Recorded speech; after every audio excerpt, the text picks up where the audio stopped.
Hi friends, Shamshabad ఎయిర్పోర్ట్లో చిరుత కలకలం.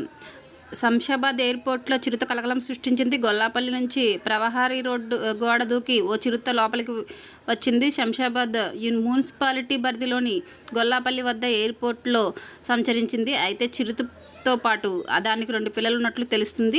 Airport ప్రవాహి దూకడంతో చిరుత fencing వైర్లకు తగిలింది. అది ఎలక్ట్రికల్ ఫెన్సింగ్ కావడంతో చిరుత తగలడంతో ఎయిర్పోర్ట్ కంట్రోల్ రూమ్ అలారం మోగింది. అప్రమత్తమైన కంట్రోల్ సిబ్బంది, సెక్యూరిటీ అధికారులు వెంటనే సీసీ కెమెరాలతో పరిశీలించడం చిరుత సంచరిస్తున్నట్టు తెలిసింది. చిరుతతో పాటు 2 చిరుత పిల్లలు కూడా ఉన్నట్లు తెలుస్తుంది. వెంటనే అటవీశాఖ అధికారులకు సమాచారం అందించారు. ఎయిర్పోర్ట్లోని వచ్చిన అటవీశాఖ అధికారులు చిరుతను సంబంధించేందుకు తగిన ఏర్పాటు చేశారు. అటవీశాఖ అధికారులు చిరుత కదలికలను గుర్తించి అటవీశాఖ అధికారులు అలాగే చిరుతను సంబంధించేందుకు బోన్లు ఏర్పాటు చేశారు. చిరుత కదలికలపై దృష్టి పెట్టేందుకు డ్రోన్ కెమెరాలను ఆ చుట్టుపక్కల ప్రాంతాలను పరిశీలిస్తున్నారు. ఇలాంటి లేటెస్ట్ ఇన్ఫర్మేషన్ వీడియోస్ కోసం ఛానల్ సబ్స్క్రైబ్ చేసుకోండి, లైక్ చేయండి, షేర్ చేయండి. Thank you for watching.